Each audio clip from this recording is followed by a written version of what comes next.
Hi అందరికీ welcome back to my channel. ఈరోజు వీడియోలో పూరీకి side dish recipe aloo curry ఎలా చేసుకోవాలో చూపించబోతున్నాను. ఈ పూరీ కూర పూరీలోకే కాదు చపాతీ దోశలోకి కూడా చాలా బాగుంటుంది. దీనికి ఎక్కువ ప్రాసెస్ కూడా ఏమీ ఉండదు. చాలా సింపుల్గా క్విక్గా టేస్టీగా చేసేసుకోవచ్చు. ఇంకా లేట్ చేయకుండా రెసిపీ ప్రాసెస్ ఏంటో చూసేద్దామా.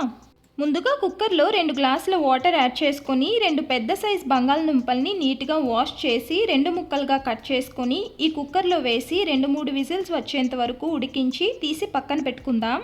ఇప్పుడు స్టవ్ ఆన్ చేసి ప్యాన్ పెట్టుకొని 2 స్పూన్స్ ఆయిల్ వేసుకోవాలి.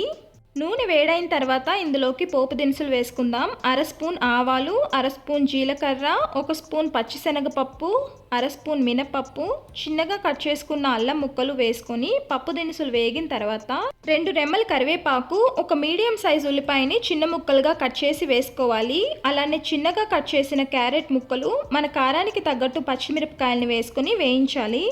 ఉల్లిపాయ క్యారెట్ ముక్కలు వేగిన తర్వాత 2-3 వెల్లుల్లి రెబ్బల్ని దంచి వేసుకుందాం. అలానే ఒక టమాటాని ముక్కలుగా కట్ చేసి వేసుకొని ఒకసారి కలిపి టమాటా ముక్కలు సాఫ్ట్గా అయ్యేంత వరకు వేగిన తర్వాత మన రుచికి సరిపడా ఉప్పుని, 1/2 స్పూన్ పసుపు, అలానే ఉడికించిన బంగాళదుంపల్ని మ్యాష్ చేసి ఇందులోకి యాడ్ చేసుకోవాలి.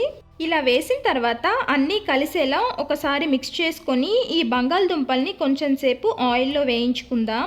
ఆలూని ముక్కలుగా వేసుకోవడం కంటే ఇలా మ్యాష్ చేసి తీసుకుంటే గ్రేవీ కన్సిస్టెన్సీ బాగుంటుంది. ఇలా కొంచెం సేపు వేగిన తర్వాత మన గ్రేవీ కన్సిస్టెన్సీకి తగ్గట్టు వాటర్ని వేసుకోవాలి. నేను 2 కప్పుల వరకు వాటర్ని వేసుకుంటున్నాను. ఇప్పుడు ఒకసారి కలిపి 2 మినిట్స్ ఉడికించుకుందాం. ఇది ఉడికేలోపు ఒక బౌల్లో 2 స్పూన్స్ వరకు శనగపిండిని వేసుకొని కొద్దిగా వాటర్ యాడ్ చేసి మిక్స్ చేసుకోవాలి. ఈ శనగపిండి ఉండలనేవి లేకుండా బాగా ఈ విధంగా మిక్స్ చేసుకొని పక్కన పెట్టుకుందాం. ఇలా మీడియం ఫ్లేమ్లో 2 నిమిషాలు ఉడికించిన తర్వాత మనం మిక్స్ చేసి పెట్టిన శనగపిండిని ఇందులో వేసుకొని ఉండలు కట్టకుండా కలుపుకోవాలి. ఈ శనగపిండిని యాడ్ చేసేటప్పుడు స్టవ్ని లో ఫ్లేమ్లో పెట్టి వేసుకోండి, లేకపోతే ఉండలు కట్టే ఛాన్స్ ఉంది. ఇప్పుడు కొంచెం సేపు కుక్ చేసుకొని ఫైనల్గా కసూరి మేతి కానీ కొత్తిమీర కానీ వేసుకొని టేస్ట్ చూసి సాల్ట్ సరిపోకపోతే అడ్జస్ట్ చేసుకొని ఈ కన్సిస్టెన్సీ ఉన్నప్పుడే స్టవ్ ఆఫ్ చేసేసుకుందాం. ఎందుకంటే కొంచెం చల్లారిన తర్వాత ఇంకా గ్రేవీ అనేది దగ్గర పడుతుంది.